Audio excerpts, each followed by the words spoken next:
morning, ruffians. Today's gonna be a little different type of vlog. I am actually gonna show y'all, excuse the dirty clothes.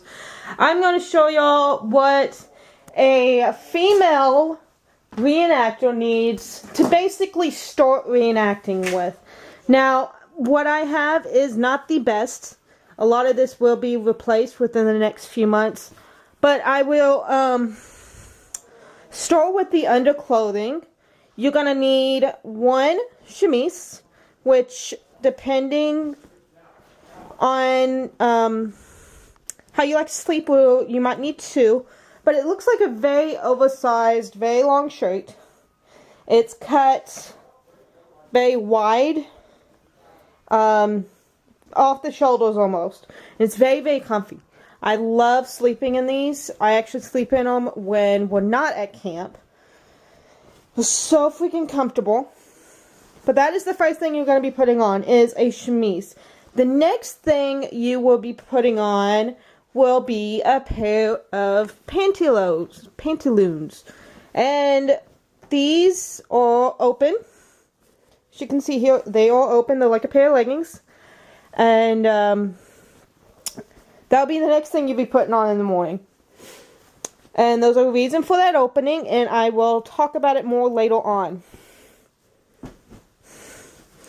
But that I have one set of those. Now I have two set of petticoats that I wear at the same time. And these, again, are a long skirt almost. Again, very comfortable. These are all the chemise, both the petticoats and the pantaloons are made of 100% white cotton. That's what you will be putting on very first. So, first you're going to be putting on the chemise. Then you're going to be putting on your pantaloons. And this is going to be a little bit different than what you think you're going to start doing. But the next thing you're going to want to put on is your socks. These are high knee socks. They go up to my knee. And depending on how big my calf muscle is, or how big your calf muscle is, they might go over your knee. But the 100%, I actually got this, I believe, don't quote me, Blockade Runner. You can look that up, blockaderunner.com, or, you know, I just normally look up Civil War settlers. Now, these are going to be an item I replace eventually. As you can see here, it is just an ankle boot with a slight elastic. And they did have elastic at that time, but I'm not sure in what ways. But it does have a zipper. I actually got these at Target a few years ago. And they're very, very similar to the ones they had back then. Very similar, except they had elastic on both sides. It's called the Rose. And again, I believe I saw that on Blockade Runner. Do not quote me on that. But I just didn't have the money to buy those. So I bought these, I believe, for around $20 to $30. And again, that was at Target a few years ago. I don't know if they still have them. So those will be the next thing you put on after your pantaloons. So, walking over here. This is my imitation corset. I do not have the money to buy a corset yet, so I bought this at Walmart. It does a very good job. Mainly what I use it for is to keep the weight of the next several items off my hips, and this helps a lot with that. I actually use two at a time. I use two of them, and it helps a lot more than you believe. But that is what I use. Now, if you remember, the pantaloons, these right here, was open. And that is because once you put a corset on, or as I do these, you're unable to bend down to remove your pantaloons to use the bathroom. So that is why these are open. And yeah, so you just basically squat and go. So after you put your corset on, or as again I say these, you begin putting on your other clothing. Next you will put on the petticoats. The longer one goes first, I believe, then the next one. So that's that. Now, this is actually my hoop skirt. I have it fit into a pillowcase, and this pillowcase serves a different purpose.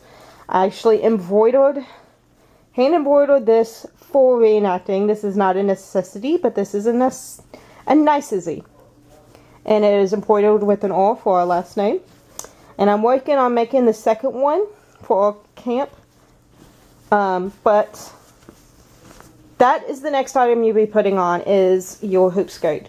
I do wear a hoop skirt, not a cage crinoline, because I have not had the money yet to buy a cage crinoline. So that's your basic foundation garments for right now. We're going to walk around, and the next thing you will put on is your dress. Now, I do have a nicer dress than a work dress. If you was wearing just a plain work dress, instead of the hoops, you would be wearing something called a corded petticoat. That's it. A corded petticoat instead of the hoops, and it keeps it away from your legs. Now, the next item I personally put on is the apron. This was made for me. The pantaloons, the petticoats, and the chemise, as long as the apron, was all made from a lady, a friend of mine. Ugh, if I can get it out of my mouth. But the apron goes on next. If you can tell, there's no straps at the front. So you use, if I can get it right here, safety pins to keep it up on the dress. And I mainly use the apron during the daytime when I'm going to be walking around settlers and encampment, watching the battle, just to keep the dust and dirt off my dress, because I have never washed this dress. And I'm not trying to be gross, but you normally don't wash them because there is 4.5 yards of fabric in that dress. Even hand washing that, it would take a long time. Very long time. So eventually I'm actually going to have it dry cleaned. Okay, if you notice on this dress, it has very, very wide sleeves. And that only comes to about right there. So, ladies at that time wanted to keep their arms and their hands white because it was a sign that you didn't have to work. So, underneath those will go a set of undersleeves. These are the frilly ones, the kind that's kind of reserved for more of a nighttime. These are more the somber, easygoing kind that I use during the day. Now, I'm not going to get into all the specifics of the different kind of sleeves and all that. Like I said, this is just the basic of what a lady should be starting out with. But there are types of sleeves that don't require undersleeves. Okay, now that is basically everything a lady needs to begin with any dress. Now I'm going to show you some of the nicety things I have. Sorry about that, I had to change the batteries in my camera. So some of the niceties, not necessaries, that I have is actually this belt. This is, I believe it's a Medioiki belt. Very long, will tie in the back, and actually needs wash because there's a stain right there. So I flip it over. So it gives me the appearance of a smaller waist, and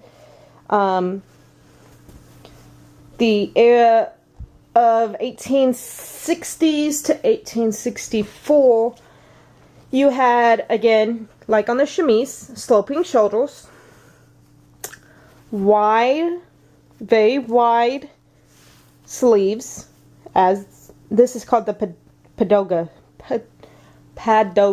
sleeve, I believe.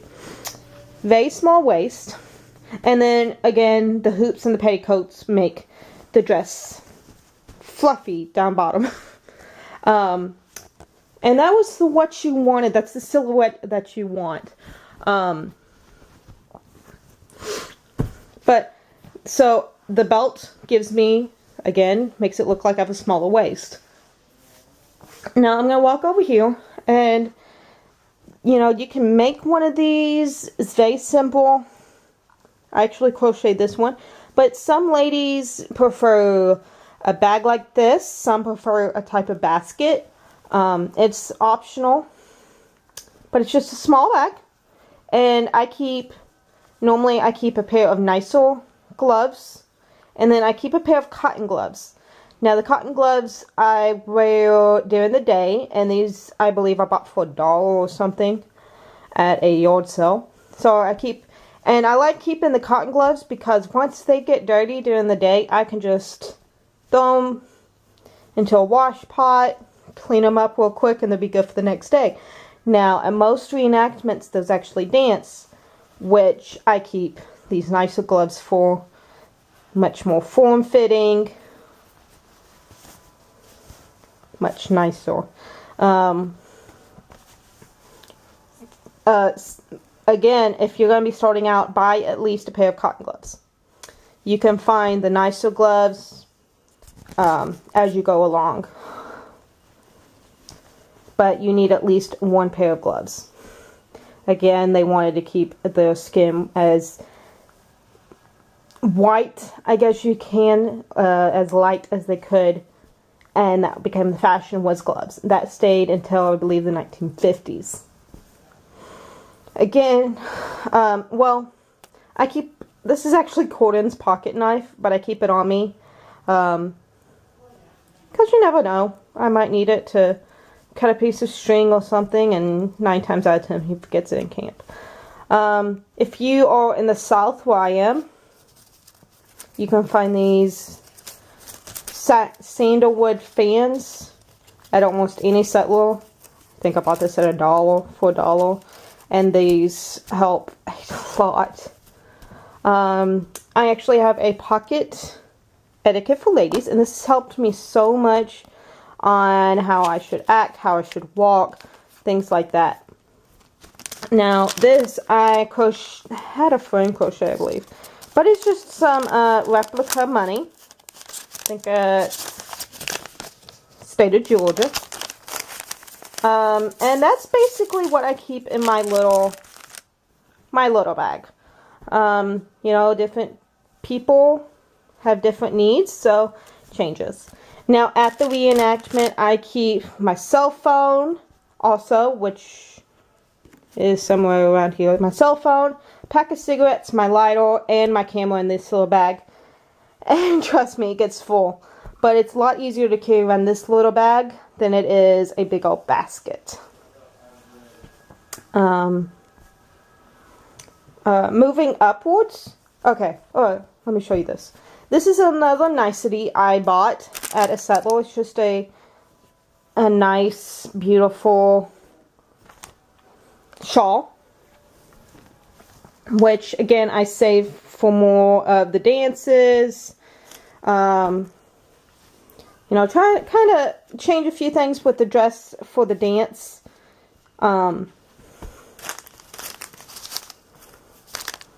Like I showed you, one second. I showed you these was for more, that goes with that. These was for more the daytime. You know, it's really easy to clean these up, you know, wash them with a little bit of water and soap.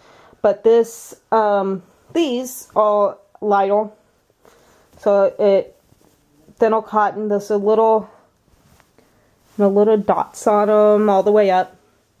Some lace, so it kind of dresses up the dress I wear during the day into more of a nicer dress. Moving on. Most ladies, 90% of ladies, had a shawl with them at all time. This is, I believe, a wool shawl, and it's so comfy. But yeah, this is a wool shawl, and it complements the dress very well, as you can tell. And it's really beautiful because it's got a very Celtic look to it. And a lot of ladies did wear wool during the summertime. In fact, there was wool dresses, but I'll get into that in another video. Moving on and moving up. Again, a lady had to have a hat. I have a bonnet too. I have a different type of hat. I keep it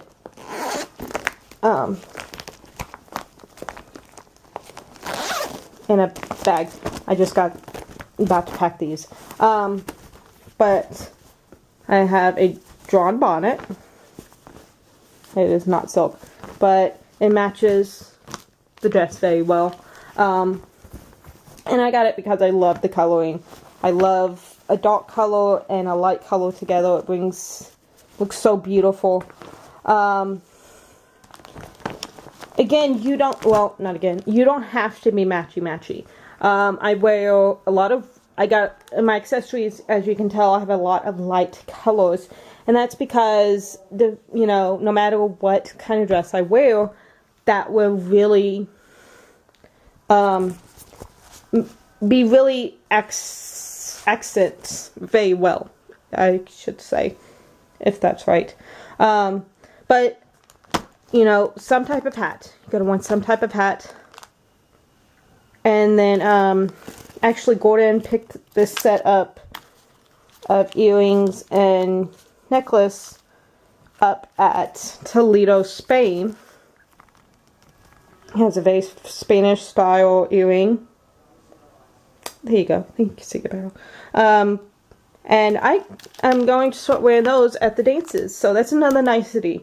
Try and find something that complements and compliments you. If you don't have pierced ears, that's fine. A lot of people didn't. Now this is what I call my hidden bag. And it's hidden because it's not period appropriate. But as you've seen before, this is what I wear as a corset. Well, I need something else. And to keep the ladies up, I wear a sports bra. Now it gives me the uniboob and it keeps them up. And in this bag also, this packing cube, there are 2 pairs of leggings. And you're going to say, why are you bringing leggings for your dress when you have pantaloons? There are some times that I walk so much that this is actually my second set of pantaloons. If I can find the opening. This has actually rubbed completely bare. And in certain spots, in certain areas, because I've walked so much in them, and I have very big thighs which rub. So as a backup, I bring leggings. As a backup, if my legs get too chafed wearing these, so I bring these. And if that does happen, I don't wear this because again, you can't get them down. And then in here, I have a pair of sleeping shorts and a pair of light pants and a tank top. That way I can kind of change at the end of the day once everyone's went home. Change, hang out by the fire, play some dominoes. And not be in the big old hot dress all the time. And also if my clothes get wet, I can have those change into while my other ones are drying. Now I'm going to swing around here, and this is kind of the winter area. This is again a very large bonnet, and it was made so I can actually wear this one underneath it. As you can see, it's two-tone, and this actually is, if I can get it, cotton batting. So it's very good. It keeps me very, very warm. Now underneath that, I actually wear this. This is a crocheted kind of short scarf, which can go over my head and be hidden and keeps my ears warm. And again, this does do that, but you know, sometimes this isn't enough and you need another layer. Moving on, I have crocheted myself and Gordon, this is his scarf, crocheted myself a wool scarf and gloves, well, mittens. And these are very easy to make, and I love making them. And so that's what that is. That's another layer. And if you remember before, this is the same material as that shawl I have, but it's a circle. And then again, this can go over my head and down my back and around my chest. Let me just get it better. So it's like a big old infinity scarf, but it can go over my head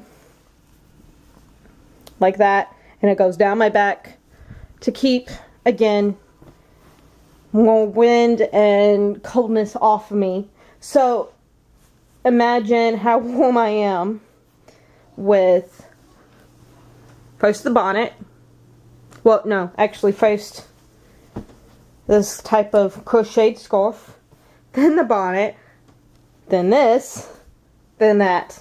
And also the wool gloves and the wool mittens, plus all the other layers I wear. I am very warm. Now, there are two things here that is not clothing, and as you can see, I'm zooming in on them. First, we have a blue willow tea set, or tea cup and saucer. Blue willow has been around since before the Civil War. And many times at a reenactment, they have a ladies' tea. So you can socialize and get to know other reenactor ladies. But there's a very beautiful story behind this pattern, which I'm not going to say because it's too long. And the other thing I have is off.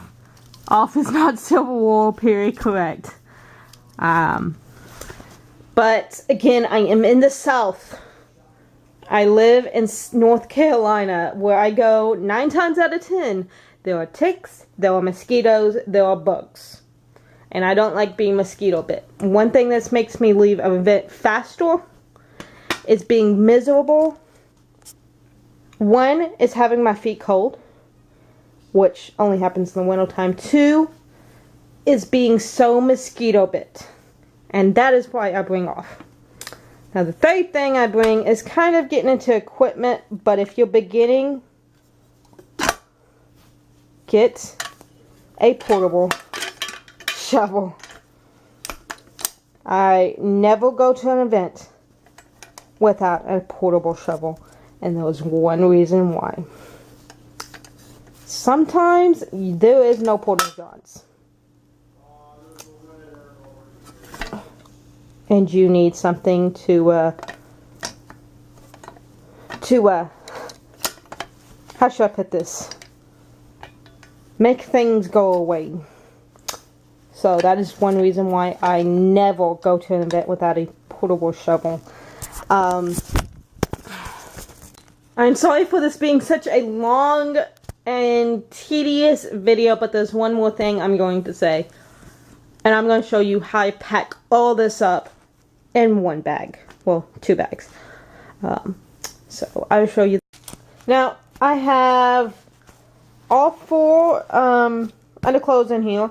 I also have that thing with her. And I have the not period correct bag in there. I have a packing cube from Shack Pack. I love these things. I use them all the time. And all that's going to fit in here. I'll show you. Now, I have all 4 underclothes in here. I also have that thing with her. And I have the not period correct bag in there. I have a packing cube from Shack Pack. I love these things. I use them all the time. And all that's going to fit in here. I'll show you how. So as you can see, it all fits. It all zips. I love that you can actually see what's going on inside. But I have everything rolled up, lined up around the edges, and then in here I have everything rolled up and then that sports bra on top. And as you can see, it is bursting at the seams, but it still all fits in there. I put those shoes in here, tied them up, but I actually put the socks, rolled them up, and put them inside. That way I can just grab this bag and I know my shoes and socks are in there. Now, I have another packing cube with my bonnet in it, right here, and that stays like that. I have the clear bonnet, one with clear in it. That way I can grab it, know exactly what it is, grab it right away. And up it goes. So it's kind of hard to do that one-handed. I didn't take... This is how this travels. When you aren't wearing the hoop skirt and or storing it, try and store it out of a container like this. You know, hang it up somewhere and just let it go. That's what I try and do. I did just put this in here a few days ago. You can see embroidery I did. But that's already packed. So now I'm going to pack the winter clothes. The winter clothes go in a different bag because obviously I don't need them all the time. But the shawl over here, I do keep out all the time. Kind of, that way whenever it rains I can throw this on and run around the tent real quick. But all that will go in a different bag. Well, as you see here, everything's folded up and put into the pouches. I do try and keep, oops, those are my earrings. I do try and keep everything in its own pouch, and what I mean by that would be like, in this pouch, I have the undersleeves, the nice shawl, the apron, and that small little purse. And one, kind of like all the, how should I put this, all the accessories in one.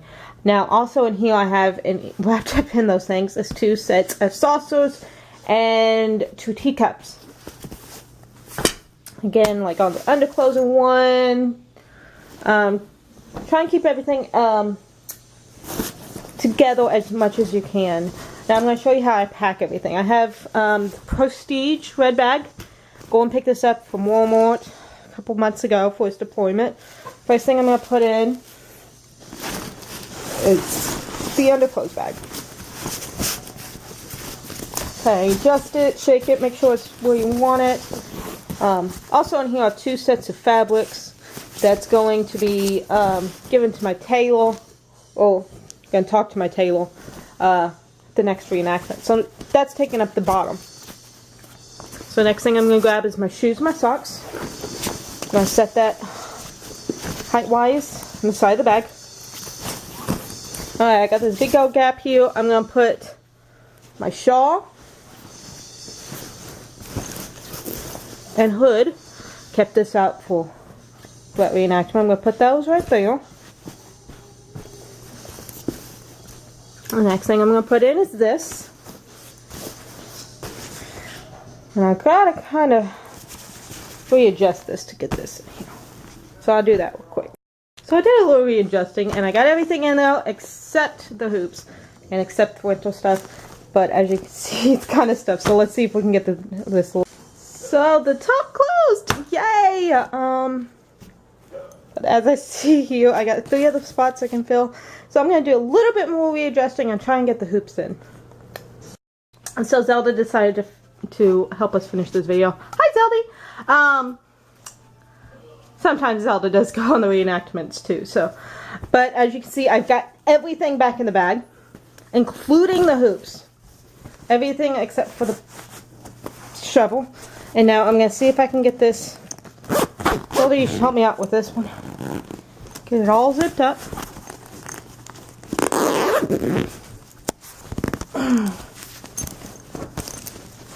It's kind of difficult with one hand.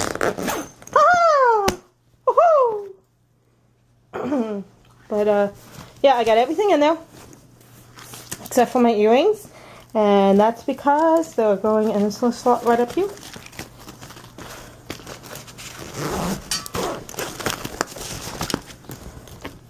Got the bug spray in there too.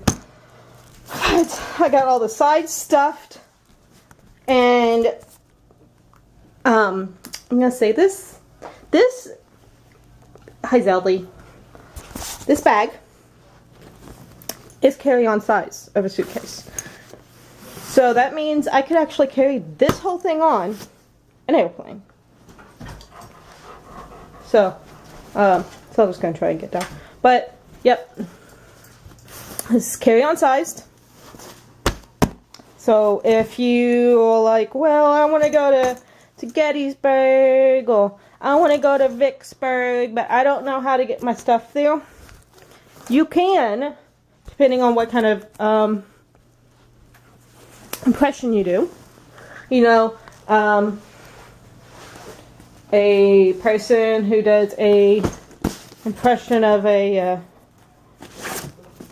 workman family, or somebody who doesn't have the hoops and have everything I do, could probably fit it in something less. But yes, this is carry-on size, so you could fit everything.